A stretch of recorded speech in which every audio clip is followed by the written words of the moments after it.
کوئی بھی ملک نہیں چل سکتا جب تک حکمران نہ ہو، وہ حکمران نیک ہو یا فاجر ہو۔ فَإِنْ كَانَ بَرًّا فَلِلرَّاعِي وَلِلرَّعِيَّةِ، اگر حکمران نیک ہے یہ اس کے لیے بھی خیر ہے، رعایا کے لیے بھی خیر ہے۔ وَإِنْ كَانَ فَاجِرًا عَبَدَ فِيهِ الْمُؤْمِنُ رَبَّهُ، اگر حکمران فاجر بھی ہو تو نتیجہ تک مومن اپنے رب کی عبادت میں لگے رہتے ہیں۔ وَعَمِلَ فِيهِ الْفَاجِرُ إِلَىٰ أَجَلِهِ، اور وہ فاجر اپنی انتہا کو پہنچنے کی تیاری کرتا رہتا ہے۔ مومن کم از کم امن کے ساتھ اپنی عبادت کو قائم رکھتے ہیں۔ وَإِنَّكُمْ سَتُعْرَضُونَ عَلَىٰ السَّبِّ وَعَلَى الْبَرَاءَةِ مِنْهُ، سیدنا علی رضی اللہ تعالیٰ عنہ فرما رہے ہیں ایک وقت آنے والا ہے کہ کچھ لوگ مجھے گالی دیں گے، کچھ لوگ مجھ سے بھی برات کا اظہار کریں گے۔ فَمَنْ سَبَّنِي فَهُوَ فِي حِلٍّ فِي سَبِّي، جس نے مجھے گالی دی میں اسے معاف کرتا ہوں۔ وَلَا تَبْرَأُ مِنْ دِينِي فَإِنِّي عَلَى الْإِسْلَامِ، اور جو برات کا اظہار کرتا ہے تم ایسا نہ کرنا کیونکہ میں اسلام پر ہوں۔ رسول اللہ صلی اللہ علیہ وآلہ وسلم کے پاس ایک شخص آیا، صحیح بخاری کی روایت ہے 3792، اور کہنے لگا الا تستعملنی کما استعملت فلانا، مجھے بھی آپ ذمہ دار بنائیں، گورنر بنا دیں، اسے آپ نے فلاں کو بنایا ہے۔ تو آپ صلی اللہ علیہ وسلم نے ایک بات سمجھائی، فرمایا ستلقون بعدی اسرۃ فاصبروا، ان قریب میرے بعد ایسا وقت آنے والا ہے جہاں ترجیحات ہوں گی، حق تمہارا ہوگا، ترجیح کسی اور کو دی جائے گی۔ فاصبروا، ایسے حالات میں تم صبر کر لینا، حتی تلقونی علی الحوض، حق ہونے کے باوجود تمہیں نہیں ملا، کسی اور کو دے دیا ہے حکمران نے، تم صبر کرنا، اس صبر کے نتیجے میں تمہاری اور میری ملاقات حوض کوثر میں ہوگی۔ رسول اللہ صلی اللہ علیہ وآلہ وسلم کے صحابی زبیر بن عدی بیان کرتے ہیں، اور یہ سلسلہ صحیحہ کی روایت ہے، اتینا انس بن مالک، ہم انس بن مالک رضی اللہ تعالیٰ عنہ کے پاس گئے، فشکونا الیہ ما نلقى من الحجاج، ہم نے جا کے شکایت کی کہ حجاج بہت ظالم ہے۔ فقال اصبروا اصبروا فإنه لا يأتي عليكم زمان، صبر کر لو کیونکہ کوئی ایسا دن آنے والا نہیں، الا الذي بعده شر منه، بعد والا دن جو آنے والا ہے وہ پہلے سے برا ہی ہوگا۔ آج تم حجاج سے پریشان ہو کہ بہت ظالم ہے، بعد والے دن جو آنے والے ہیں وہ اس سے برے ہوں گے۔ حتی تلقوا ربکم، یہاں تک کہ تم اپنے رب کو جا ملو، اور جیسے ہی بخاری کی روایت ہے 7068۔ تو انہوں نے اشارہ کیا کیا کہ آپ ظلم کی بنیاد پہ فتنہ برپا نہ کرو، ہو سکتا ہے آنے والے دن اس سے بھی برے ہوں تو پھر کیا کرو گے۔ رسول اللہ صلی اللہ علیہ وآلہ وسلم کے صحابی سوید بن غفلہ کہتے ہیں قال لی عمر، مجھے عمر رضی اللہ تعالیٰ عنہ کہنے لگے یا ابا امیہ، اے ابو امیہ، انی لا ادری لعلی الا القاک بعد عامی هذا، ہو سکتا ہے آئندہ سال میں تجھے ملوں کہ نہ ملوں، لیکن میں تمہیں نصیحت کرنا چاہتا ہوں، فاسمع واطیع، تم حکمران کی بات سننا، اس کی اطاعت کرنا۔ وَإِنْ أُمِّرَ عَلَيْكَ عَبْدٌ حَبَشِيٌّ مُجَدَّعٌ، تیرے اوپر حکمران ایسا بھی مسلط ہو جائے جو غلام ہو، عبد حبشی، اس غلام کا رنگ بھی سیاہ ہو، مجدع، اس کے کان اور ناک بھی کٹا ہوا ہو، ایسا انسان بھی اگر تیرا حکمران بن جائے تو تمہیں بات سننی چاہیے اور اطاعت کرنی چاہیے۔ چوتھی بات، وَإِن ضَرَبَكَ فَاصْبِرْ، تمہیں مارے بھی تو صبر کرنا۔ وَإِنْ حَرَمَكَ فَاصْبِرْ، تمہیں محروم بھی کرے کسی چیز سے تو صبر کرنا۔ وَإِنْ أَرَادَ أَمْرًا يَنْتَقِصُ دِينَكَ، لیکن اگر وہ تمہارے دین میں نقص پیدا کرنا چاہے، فَقُلْ، تو پھر تمہیں کیا کہنا چاہیے؟ سَمْعٌ وَطَاعَةٌ وَدَمِي دُونَ دِينِي فَلَا تُفَارِقِ الْجَمَاعَةَ، پھر یہ کہنا میں بات سنوں گا بھی مانوں گا بھی، لیکن دین کے معاملے میں مجھے قتل تو کیا جا سکتا ہے لیکن میں دین نہیں چھوڑ سکتا۔ ظلم برداشت کر لو، مال چھین لے برداشت کر لو، لیکن اگر وہ آپ کے دین کو چھیننا چاہتا ہے تو وہاں کیا کہو؟ سمعا وطاعا ودمی دون دینی، میرا خون تو ہو سکتا ہے، میں دین سے پیچھے نہیں ہو سکتا۔ تو سب سے پہلی ذمہ داری جو عوام کی ہے، رعایا کی ہے، کہ اسے حاکم وقت کی بات کو سننا چاہیے اور ماننا چاہیے، صبر کرنا چاہیے، برداشت کرنا چاہیے، مال بھی چھن جائے، ظلم بھی ہو، ان ساری کیفیتوں میں بات کو سننا اور ماننا یہ ذمہ داری ہے، سوائے تین حالتوں کے۔ کفر بواح، واضح کفر جب وہ نافذ کرنا چاہتا ہے تو سمع و طاعت نہیں ہوگی۔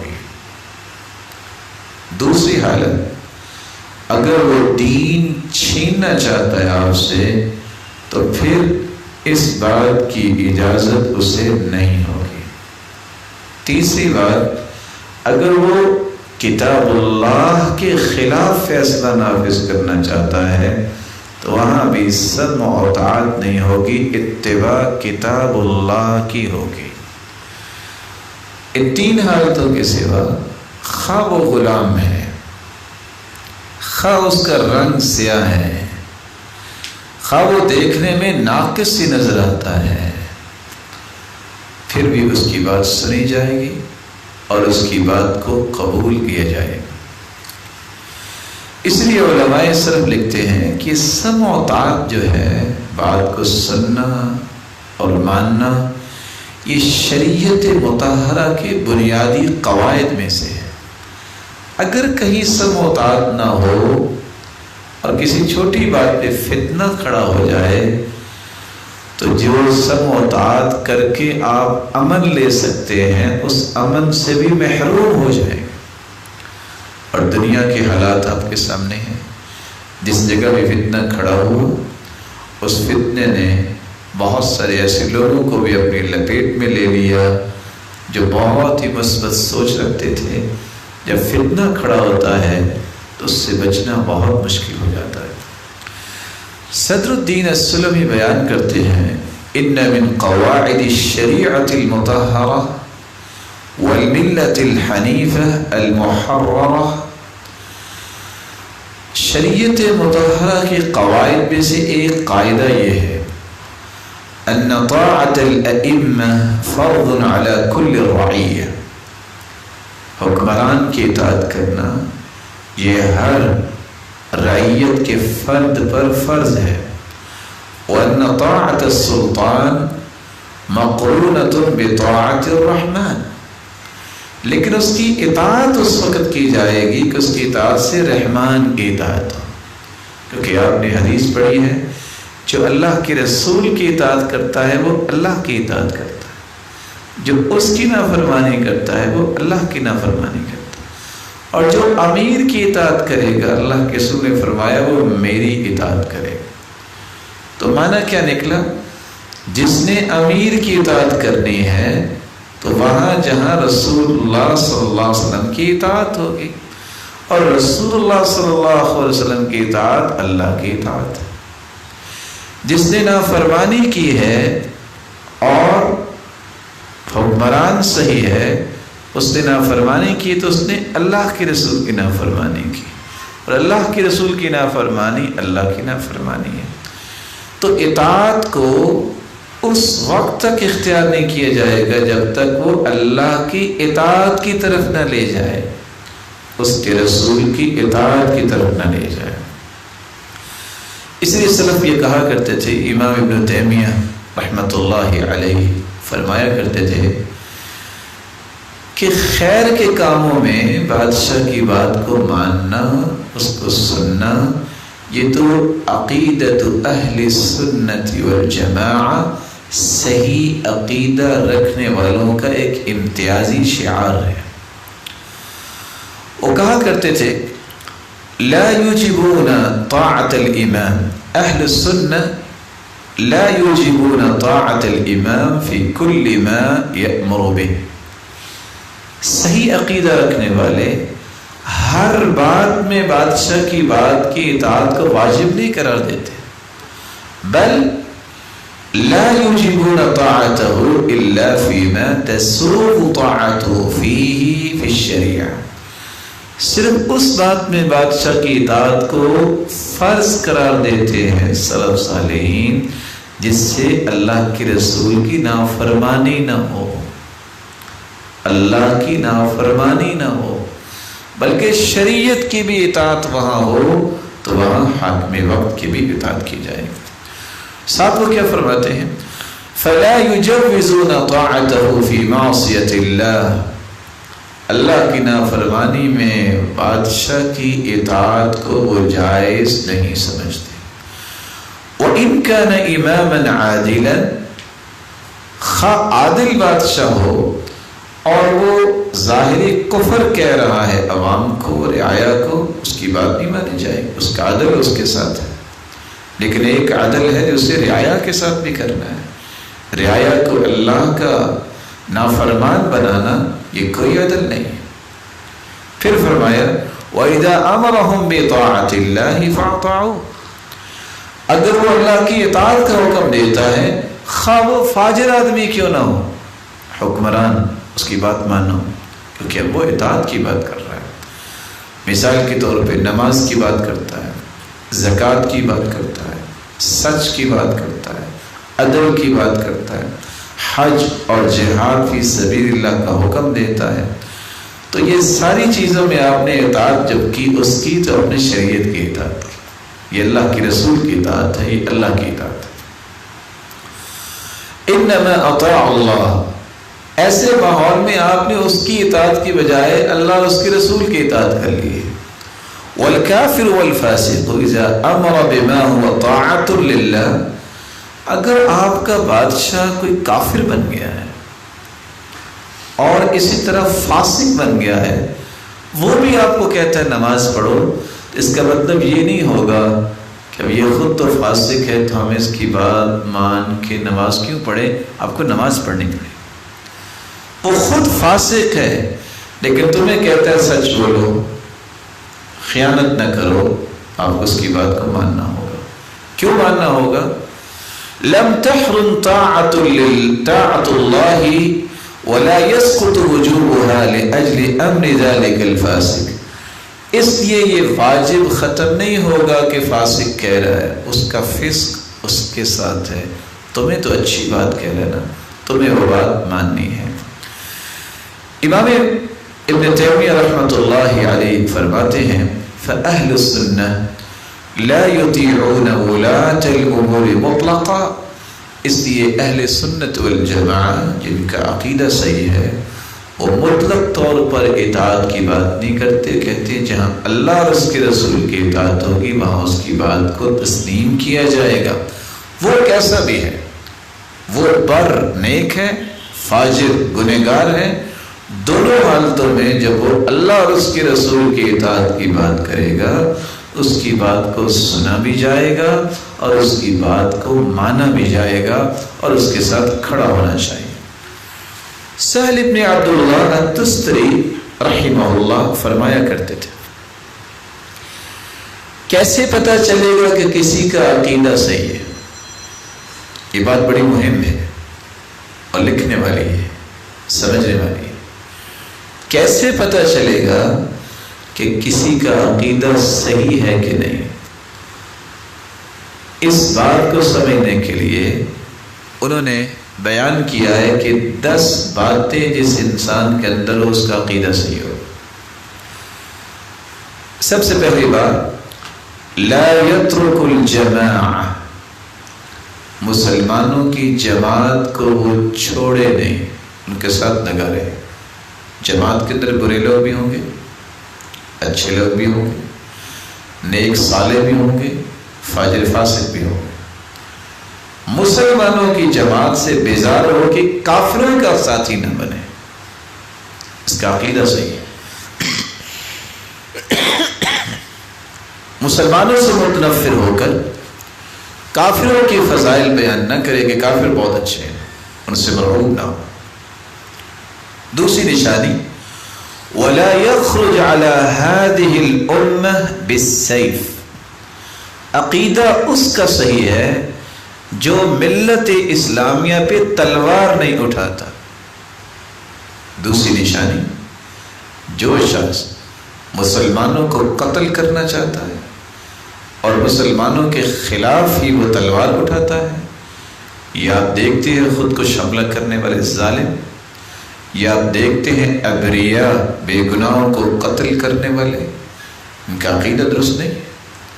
صحیح عقیدہ اس کا ہے جو مسلمانوں کی جماعت سے جڑا رہے اور مسلمان پہ تلوار نہ اٹھائے۔ تیسری نشانی، وَلَا يُكَذِّبُ بِالْقَدْرِ، وہ تقدیر کا انکار نہ کرے۔ تقدیر یہ اللہ کا اندازہ ہے، یہ اللہ کا علم ہے، اللہ علام الغیوب ہے۔ خلق اللہ مقادیر الخلائق قبل ان يخلق السماوات والارض ب50,000 سنہ، کائنات کی تخلیق سے 50,000 سال پہلے اللہ نے تقدیریں لکھ دی ہیں۔ تقدیر کا انکار نہ کرے، کیونکہ تقدیر کا انکار کرنے والے کی نہ فرض نماز قبول ہوتی ہے نہ نفل نماز قبول ہوتی ہے۔ چوتھی نشانی، وَلَا يَشُكُّ فِي الْإِيمَانِ، ایک شخص کلمہ پڑھتا ہے، نماز پڑھتا ہے، اس کے ایمان میں شک نہ کرے۔ آج کیا ہوتا ہے، مسجد سے کو لے کر رائے کہتے ہیں یہ مرتد اور کافر ہے، اس کو مارنا جائز ہے۔ یہ ان لوگوں کا عقیدہ ہے جو اسلام کے صحیح عقیدے پر نہیں ہے۔ مسلمان کے لیے کیا ہے، اس کا صحیح عقیدہ ہے۔ چوتھی نشانی، وہ کسی کے ایمان میں شک نہیں کرتا، نماز پڑھ رہا ہے، کلمہ گو ہے۔ پانچویں بات، وَلَا يُمَارِي فِي الدِّينِ، صحیح عقیدہ اس کا ہے جو دین میں جھگڑا نہیں کرتا۔ دین کیا ہے، قرآن۔ دین کیا ہے، حدیث۔ قرآن و حدیث کی جب بات آ جاتی ہے سب جھگڑے چھوڑ دیتا ہے۔ قرآن و حدیث کے آ جانے کے بعد اس کا جھگڑا کرنا اس کے غلط عقیدے کی نشانی ہے، کیونکہ قرآن سے بڑی تو کوئی چیز ہی نہیں، اللہ کے رسول کی بات سے بڑھ کے تو دنیا میں کسی کی بات ہی نہیں۔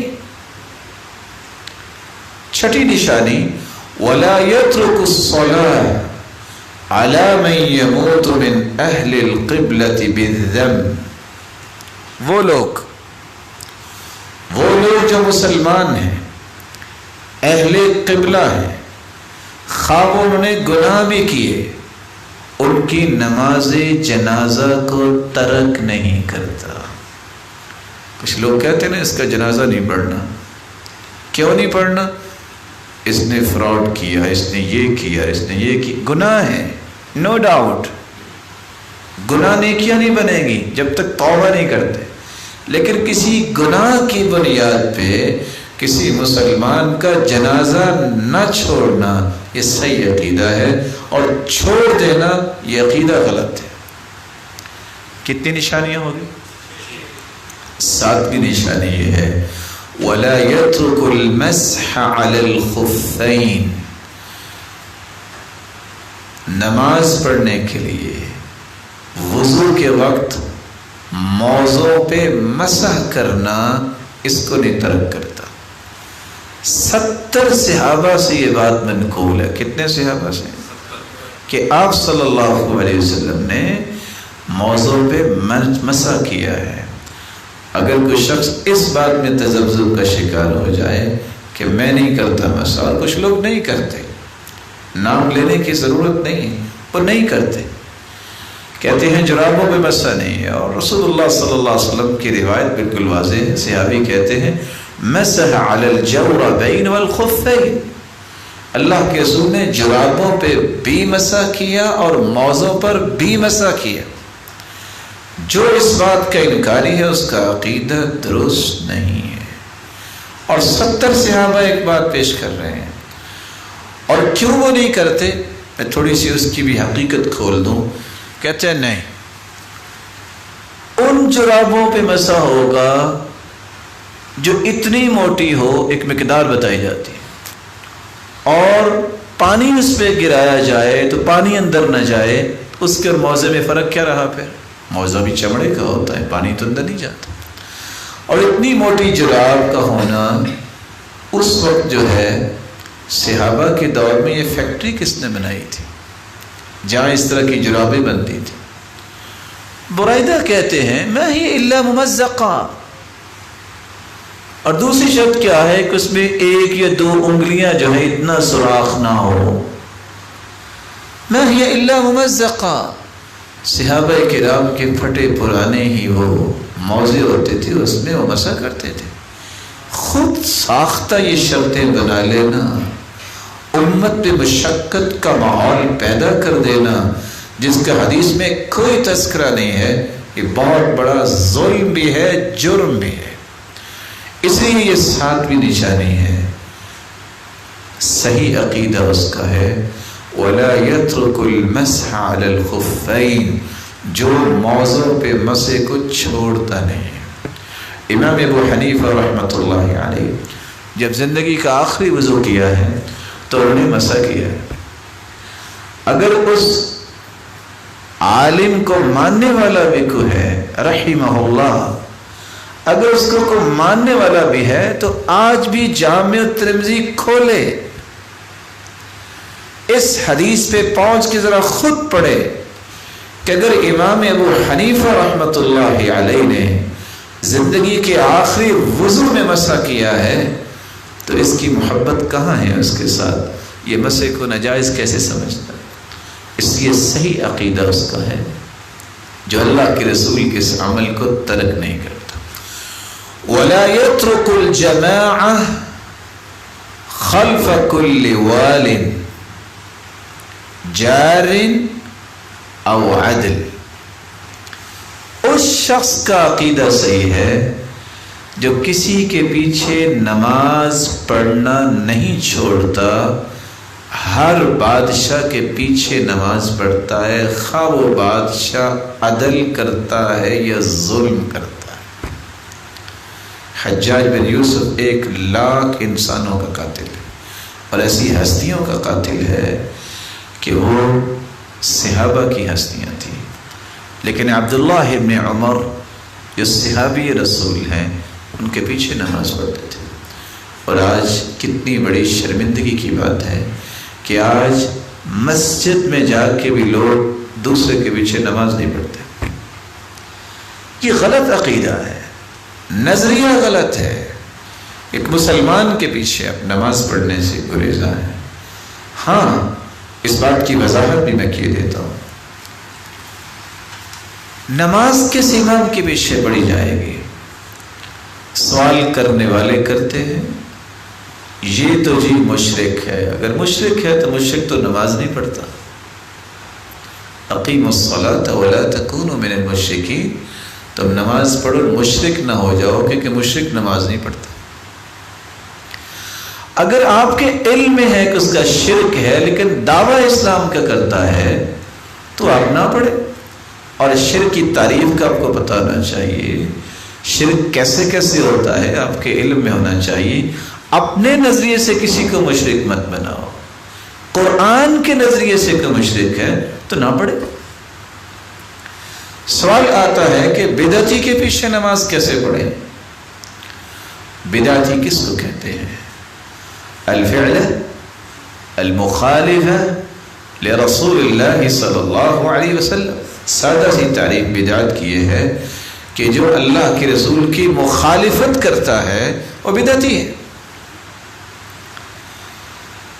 بدعت کی دو قسمیں ہیں، بدعت مکفرہ، بدعت مفسقہ.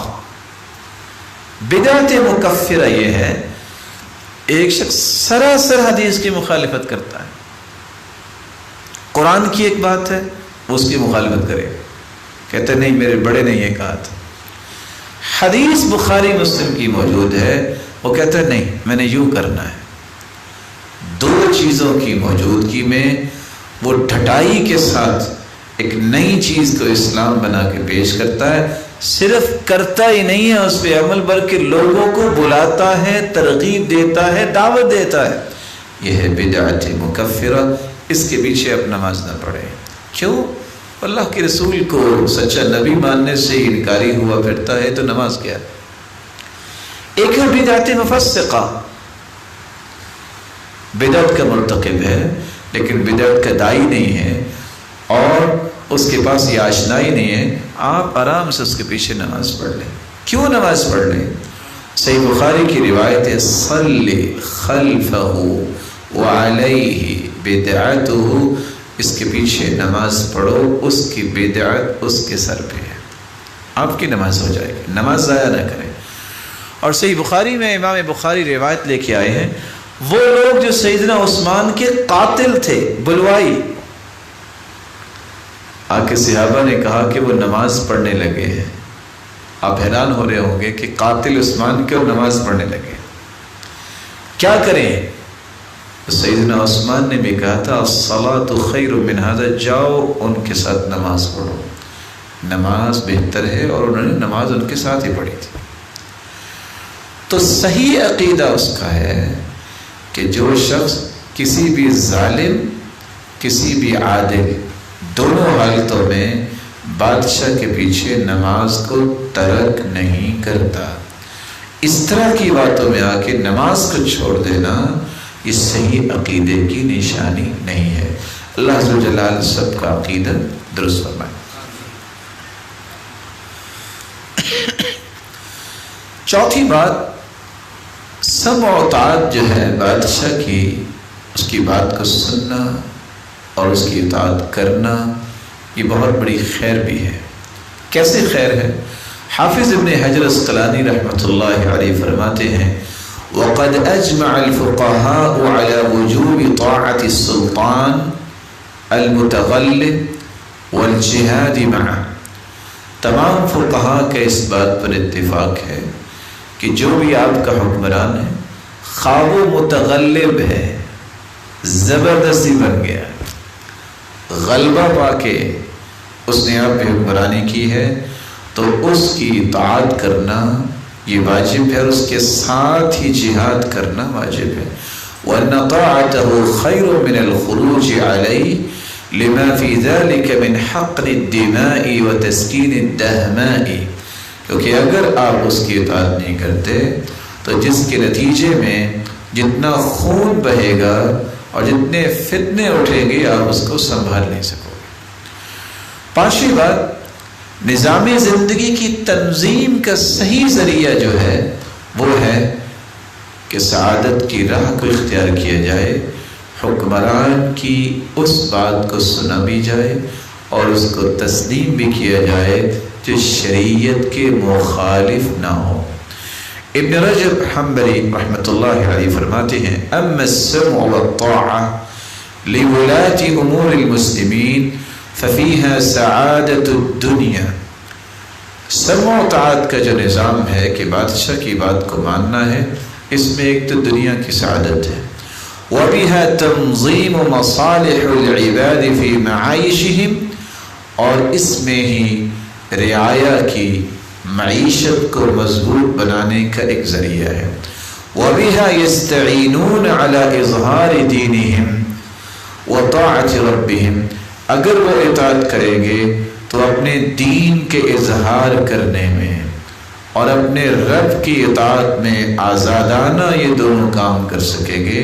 لیکن اگر وہ فتنوں کا شکار ہو جائیں، اطاعت نہ کریں بلکہ قانون کو اپنے ہاتھ میں لے، تو نہ وہ اپنے رب کی صحیح اطاعت کر سکیں گے اور نہ ہی دین اسلام کی ترویج کر سکیں گے۔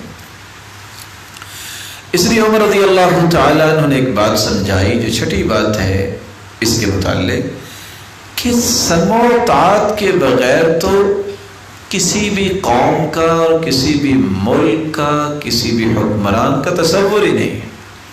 عمر بن خطاب رضی اللہ تعالیٰ عنہ کہا کرتے تھے لا اسلام بلا جماعہ، جو کسی بھی جماعت کے ساتھ منسلک نہیں ہے مسلمان ہے، اس کو مسلمانوں کی جماعت سے منسلک ہونا ہے کہ یہ مسلمان ہے۔ میں کافروں کے ساتھ نہیں ہو سکتا، میں زندیق لوگوں کے ساتھ منافقوں کے ساتھ نہیں، مسلمانوں کے ساتھ۔ لا اسلام بلا جماعہ، جماعت بندی اتحاد کے بغیر، اتفاق کے بغیر، اکٹھ کے بغیر اسلام نہیں ہے۔ پھر فرمایا ولا جماعت بلا امیر، اور بغیر ذمہ دار کے کوئی جماعت نہیں ہوتی۔ ولا امیر بلا طاعہ، اور جب تک اطاعت نہ ہو تو کوئی امیر نہیں ہے۔ یہ تینوں چیزیں آپس میں جڑی ہوئی ہیں۔ جس شخص کا صحیح عقیدہ ہے اسے مسلمانوں کی جماعت کے ساتھ جڑنا ہے، پھر اسے امیر کو ماننا ہے، حکمران ہے، پھر اس حکمران کی اطاعت کرنی ہے اور اس کی بات کو سننا ہے۔ کب؟ جب وہ شریعت کے مخالف نہ ہو۔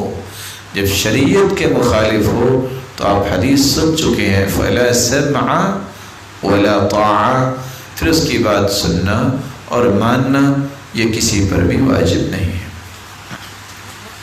اجری بیان کرتے ہیں کہ سمع و طاعت کا یہ نظام اسلام نے دیا ہے، یہ صراط مستقیم ہے۔ وَإِنْ أَمَرُوهُ بِطَاعَتِهِمْ فَأَمْكَنَهُ طَاعَتُهُمْ أَطَاعَهُ، اگر مسلمان کو جو رعایا میں سے ہے وقت کا بادشاہ حکم دیتا ہے کہ اطاعت کرو اللہ کی، تو اسے اطاعت کرنی چاہیے۔ وَإِن لَّمْ يُمْكِنْهُ اعْتَذَرَ إِلَيْهِمْ، اگر وہ اتنا مشکل کام ہے وہ نہیں کر سکتا، عذر پیش کر دے، معذرت کر لے کہ یہ میں نہیں کر سکتا۔ وَإِنْ عَمَرُوهُ بِمَعْصِيَةٍ لَمْ يُطِعْهُمْ، اور اگر وہ گناہ کا حکم دے کہ تم کفر اختیار کرو، تم شرک کرو، لَمْ يُطِعْهُمْ، تو ایسے بادشاہوں کی اطاعت نہیں کی جائے گی۔ وَإِنْ دَارَتْ بَيْنَهُمُ الْفِتَنُ، اور اگر فتنہ پیدا ہو جائے حکمران اور رعایا کے درمیان، تو اچھے مسلمان کا طریقہ کیا ہے؟ لَزِمَ بَيْتَهُ، وہ اپنے گھر کو لازم پکڑے، وَكَفَّ لِسَانَهُ، اپنی زبان کو روک کے رکھے، وَيَدَهُ، اور اپنے ہاتھ کو بھی روک کے رکھے، وَلَمْ يَهْوِ مَا هُمْ فِيهِ، اور جو بھی فتنے ہیں اس میں اپنے آپ کو شامل نہ کرے، وَلَمْ يُعِنْ عَلَى فِتْنَةٍ، اور نہ ہی فتنے میں کسی کی مدد کرے۔ فَمَنْ كَانَ هَذَا وَصْفُهُ كَانَ عَلَى الطَّرِيقِ الْمُسْتَقِيمِ، جس کا یہ نظریہ بن جائے کہ جب فتنہ ہوگا میں فتنے کا شکار نہیں ہوں گا، فتنے میں مددگار نہیں ہوں گا، اپنے گھر کو لازم پکڑوں گا، اپنی زبان پہ کنٹرول کروں گا، یہ شخص صراط مستقیم پر اپنی زندگی گزار رہا ہوگا۔ اور حدیث کے الفاظ ہیں کوئی صرف فتنے کو دیکھنے بھی چلا جائے، وَمَنِ اسْتَشْرَفَ، وہ بھی فتنے میں پھنس جاتا ہے۔ اس لیے اپنے آپ کو فتنے سے دور رکھنا یہ صحیح منہج ہے۔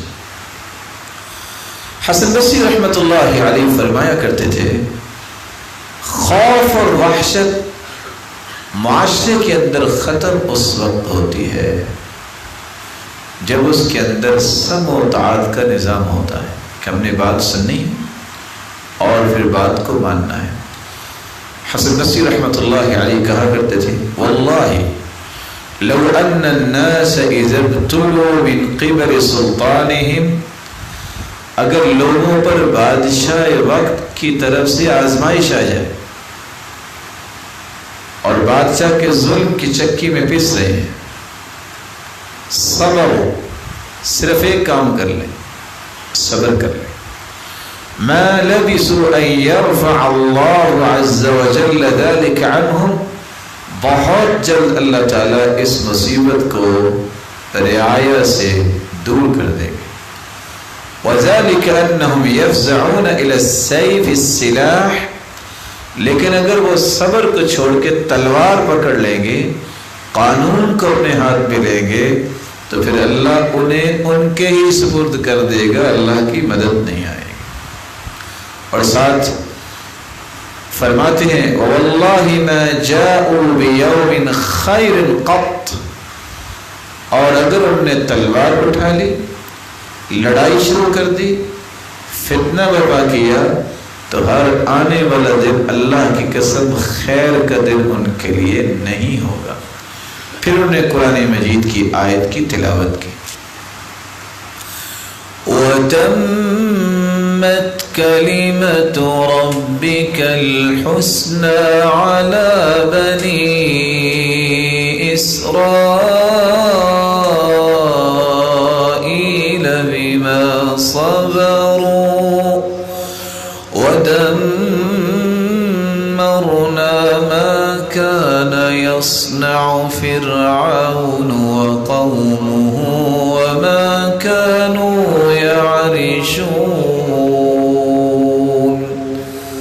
وَتَمَّتْ كَلِمَةُ رَبِّكَ الْحُسْنَى، اللہ تعالیٰ نے بنی اسرائیل فرعون کے کس طرح ظلم کی چکی میں پس رہے تھے، کس انداز سے ان کو غلام بنایا جاتا تھا، کس انداز سے ان پہ ظلم اٹھائے جاتے تھے، انہوں نے صرف ایک کام کیا، بما صبر، صبر کیا، اپنی ذمہ داریاں ادا کی، تو اللہ عز و جل نے کیا کیا، دمرنا ما كان يصنع فرعون وقومه، فرعون اور اس کی قوم کی تدمیر کر دی، دنیا سے نام و نشان مٹا دیا۔ صبر ایک ایسا ضابطہ حیات ہے کہ سمع و طاعت کے ساتھ اگر انسان برداشت کرتا ہے، حوصلہ اپنے اندر پیدا کر لیتا ہے، تو ظالم کبھی بھی باقی نہیں رہا۔ وَمَا مِن ظَالِمٍ إِلَّا سَيُبْلَى بِأَظْلَمِ، کوئی جتنا بھی ظالم بنتا ہے اللہ عز و جلال اس کی آزمائش اس سے بڑے ظالم کے ساتھ کرتے ہیں۔ اس لیے امام ابن تیمیہ رحمۃ اللہ علیہ کہا کرتے تھے کافر حکومت باقی رہ سکتی ہے لیکن ظالم حکومت کے دن گنے ہوئے ہوتے ہیں۔ کفر کی حکومت باقی رہ سکتی ہے کہ اگر کافر عدل کرتا ہے پھر بھی حکومت باقی رہے، لیکن ظالم جو ہے وہ کبھی بھی دیر پا نہیں ہوتا۔ اللہ عز و جلال کا یہ فرمان ہے، حدیث قدسی ہے، لَأَنصُرَنَّكَ وَلَوْ بَعْدَ حِينٍ، میں تیری مدد ضرور کروں گا اے مظلوم، خواہ کچھ دیر کے بعد ہو۔ شرط یہ ہے کہ مظلوم مظلوم رہے۔ مظلوم کی آج مدد کیوں نہیں ہوتی، اس کا ایک راز ہے جو سمجھنے والا ہے۔ ظالم نے ظلم کیا، قتل کیا ہے، میت پڑی ہے، پتہ ہے قاتل یہ، لیکن میت کے لواحقین اٹھ کے 5 ایسے لوگوں کا نامزد FIR کروا دیتے ہیں جو قاتل نہیں ہے۔ یہ تھا مظلوم، اس کی مدد ہونی تھی، اب کیا یہ بن گیا، لواحقین نے اسے کیا بنا دیا، ظالم کی مدد کیسے ہوگی؟ جب تک یہ عدل کی گتھیاں معاشرہ نہیں سلجھاتا، اس نظم پہ نہیں آتا جو اسلام نے دیا ہے، کبھی چین نہیں آئے گا، کبھی امن نہیں آئے گا۔ کیسے ہو سکتا ہے کہ اللہ کی بات پوری نہ ہو؟ یہ کیسے ہو سکتا ہے کہ رسول اللہ صلی اللہ علیہ وسلم کے فرامین سچے نہ ہوں؟ دنیا کی صداقت جہاں ختم ہوتی ہے وہاں محمد مصطفیٰ کی صداقت کا آغاز ہوتا ہے۔ وَتَمَّتْ كَلِمَةُ رَبِّكَ صِدْقًا وَعَدْلًا، اور اللہ کی باتیں جو ہے اس سے بڑی صداقت اور عدالت تو اللہ نے اتاری کوئی نہیں. اس لیے مظلوم کو ظالم نہیں بننا چاہیے، بلکہ اگر مظلوم ہے تو پھر اس کی مدد ضرور آئے گی. 10ویں بات، سمع و طاعت کا جو نظام ہے یہ حکم نبی کی تعمیل بھی ہے اور تکمیل بھی ہے. سیدنا انس بن مالک رضی اللہ تعالیٰ عنہ سے مروی ہے، روایت صحیح بخاری کی ہے 7142، اسمعوا واطیعوا، میرے صحابہ حکمران کی بات سننا اور اس کی اطاعت کرنا. وَإِنِ اسْتُعْمِلَ عَلَيْكُمْ عَبْدٌ حَبَشِيٌّ كَأَنَّ رَأْسَهُ زَبِيبَةٌ، خواہ تمہارا حکمران غلام ہو، کالے رنگ کا ہو اور اس کا سر منقے جتنا ہو. منقہ جانتے ہیں کیا ہوتا ہے؟ کون بتائے گا؟ تھوڑی سی تازگی بھی آ جائے گی.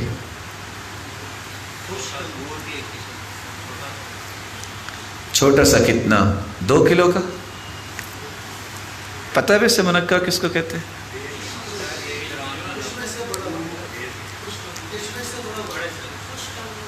خشک انگور، کشمش سے بڑا.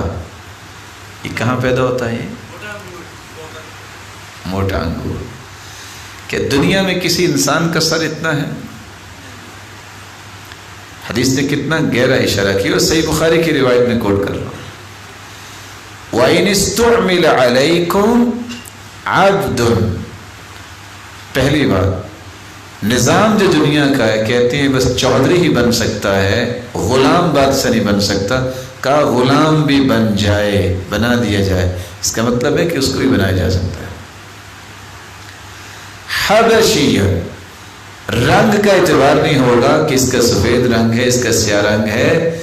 اگر سیاہ رنگ والا بھی آپ بھی بن جائے، آپ کو بات ماننی ہوگی. اس کا سر منقے جتنا ہے، یعنی اس کی عقل ہی نہیں ہے. ویسے اگر حقیقت میں دیکھا جائے تو کسی انسان کا سر اتنا ہوتا ہے؟ ایسا نہیں ہو سکتا. پھر آپ نے پیچھے حدیث جو پڑھی ہے اس میں ایک لفظ ہے مجدع، اس کے کان کٹے ہیں اور اس کا ناک بھی کٹا ہے، نقص ہے، پھر بھی اس کی بات کو مانو. لیکن کب؟ یہ راز میں آپ تک پہنچانا چاہتا ہوں.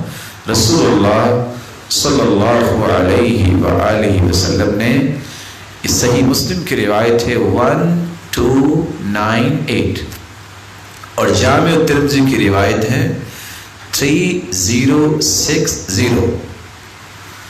وَإِنْ أُمِّرَ عَلَيْكُمْ عَبْدٌ حَبَشِيٌّ مُجَدَّعٌ، ہے غلام، ہے سیاہ رنگ کا، ہے اس کے کان کٹے ہیں اور ہے اس کا سر منقے جتنا. یقودکم بکتاب اللہ فاسمعوا له واطیعوا، اگر اللہ کی کتاب کے ساتھ تمہاری حکمرانی کرتا ہے تو تم اس کی بات سنو بھی اور مانو بھی.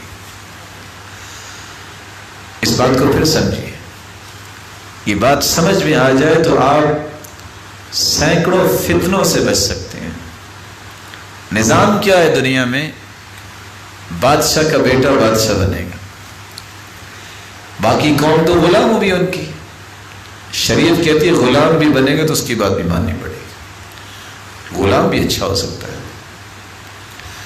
سیدنا بلال رضی اللہ تعالیٰ عنہ تھے غلام ہی، خریدے بھی سیدنا ابو بکر نے تھے. جب وہ آتے تھے وہ کیا کہتے تھے؟ بلال سیدنا، یہ ہمارا سردار آیا ہے.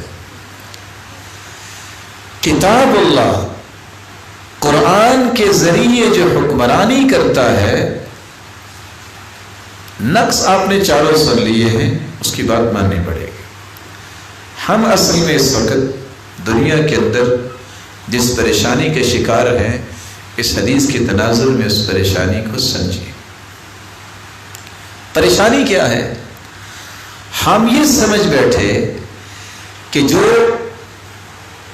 برین اچھا نہیں رکھتا، جس کے پاس سکلز نہیں ہیں، وہ نماز پڑھے یا نہ پڑھے، اچھا برین، ماہر انسان، بہت تجربے کار حکومت وہ کر سکتا ہے۔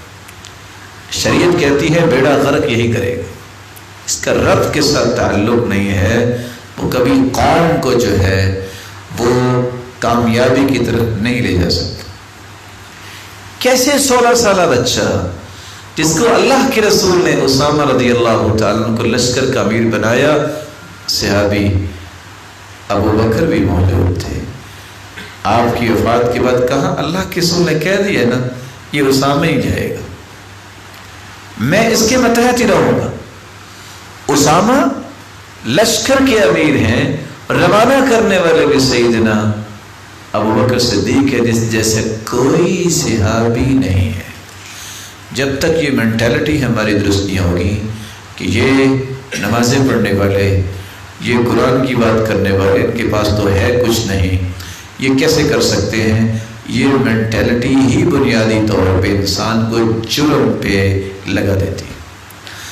آپ یہ کیوں نہیں کہتے کہ یہ قرآن پڑھنے والا، نماز پڑھنے والا، جو آپ نے پیچھے اوصاف سنے ہیں اسلامی حکمران کے کہ یہ اور یہ وصف اسلامی حکمران میں ہونے چاہیے، وہ صادق ہو، امین ہو، وہ دنیا کے اندر جو معاملات ہیں ان کی سمجھ رکھتا ہو، وہ اوصاف اس کے اندر پیدا کر لو۔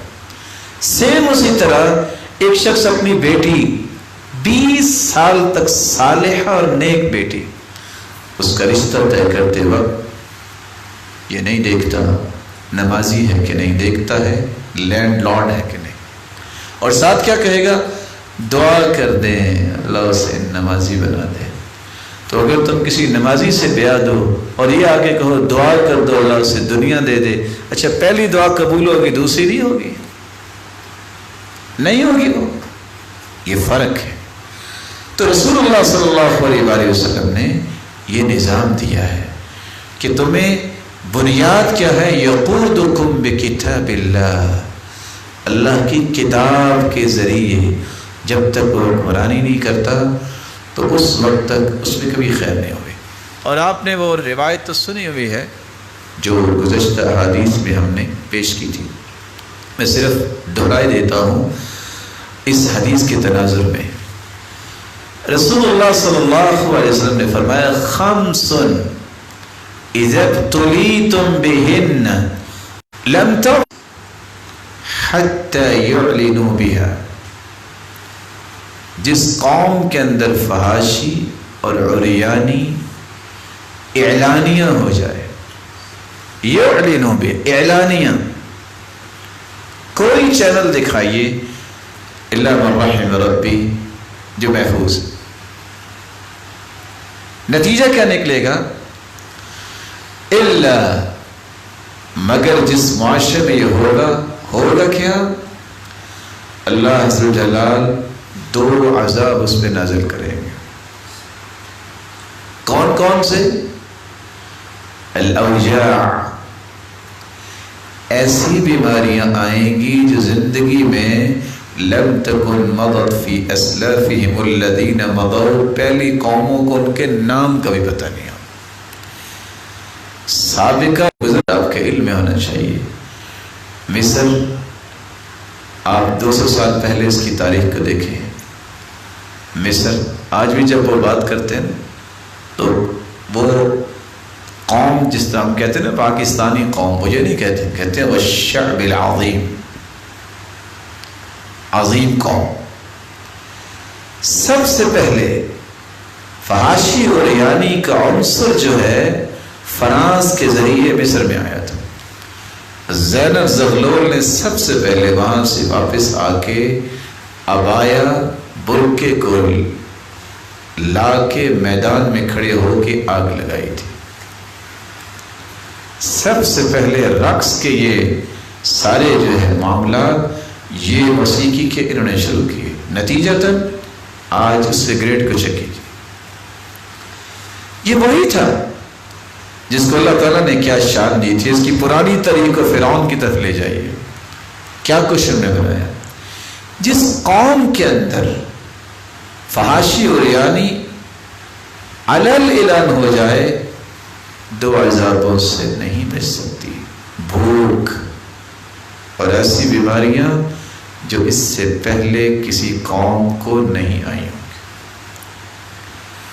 دوسری بات اللہ کے رسول نے فرمائی، اور اس پہلی بات کی روشنی میں ایک آیت بھی سن لیجیے۔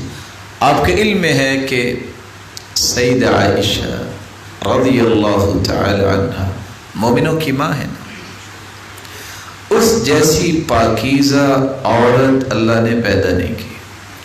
یہ میں کیوں کہہ رہا ہوں؟ جس کی پاکیزگی میں قرآن اترایا ہے، جس کے بستر پہ وحی نازل ہوتی تھی، جب تک اس کی پاکیزگی کی میں اور آپ تلاوت نہیں کرتے ہم حافظ نہیں بن سکتے۔ سیدہ عائشہ پہ کوئی بات ہوئی تھی؟ کوئی بات ہوئی تھی؟ کوئی بات نہیں تھی۔ اس کس بات کی؟ فحاشی کی۔ فحاشی نہیں ہوئی، فحاشی کی تہمت لگی تھی، تو اللہ عز جلال نے قرآن کی آیت نازل کر دی کہ وہ لوگ جو فحاشی کو عام کرنا چاہتے ہیں، جو فحاشی پھیلانا چاہتے ہیں، ایک ہے پھیلا چکے ان کی بات نہیں ہے، جو پھیلانا چاہتے ہیں، لہم عذاب علیم، ان کے لیے دردناک عذاب ہے اور ذلت و رسوائی ہے۔ ہوا کچھ نہیں، تنبیہ کیا کی ہے کہ جو لوگ یہ چاہتے ہیں، ان الذین یحبون، بس پسند کرتے ہیں، ان تشیع الفاحشہ، کہ فحاشی پھیلی نہیں ہے۔ عذاب کیا ہے؟ 2 عذاب، ذلت و رسوائی بھی اور دردناک عذاب بھی، یہ ان کے نصیب میں ہوگا، صرف دنیا میں نہیں، دنیا میں بھی اور آخرت میں بھی۔ تو جس قوم کے اندر فحاشی اور یعنی آ جائے، اس قوم کے اندر بھوک آ جاتی ہے، اور ایسی بیماریاں۔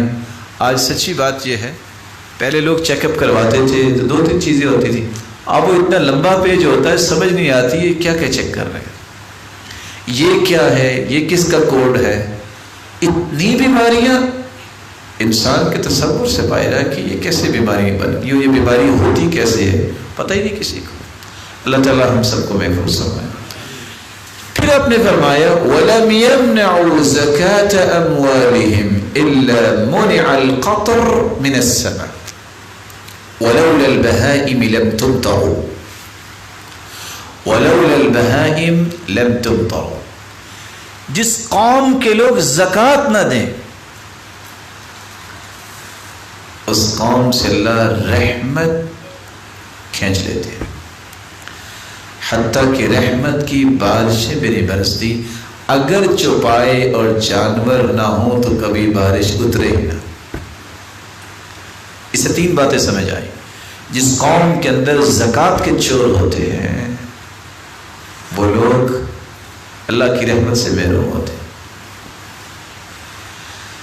اگر بارش اترتی بھی ہے تو رحمت کی ابر نہیں برستی، نقصان ہو، برکتیں کھینچتی ہیں اللہ۔ اور بارش کے اترنے کا سبب بھی یہ ہے لولا البہائم لم تمطر، جانور نہ ہو تو بارش کبھی اترے ہی نہ۔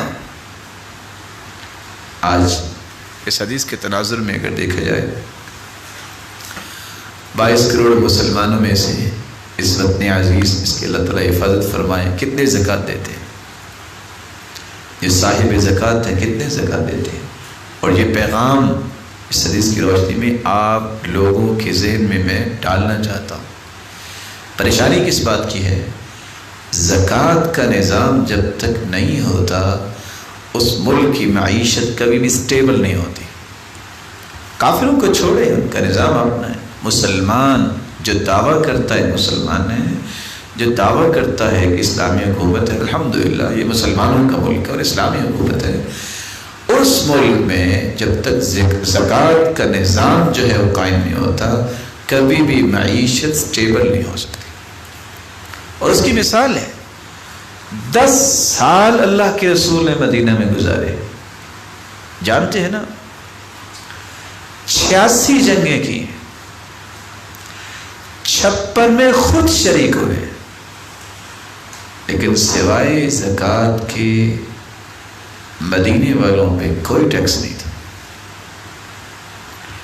2 سال سیدنا ابوبکر، 10 سال عمر، 12 سال کے قریب سیدنا عثمان، 4 سال سیدنا علی اور 6 مہینے سیدنا حسن، پھر اس کے بعد 40 سال تک اور 20 سال سیدنا معاویہ رضی اللہ تعالیٰ عنہ۔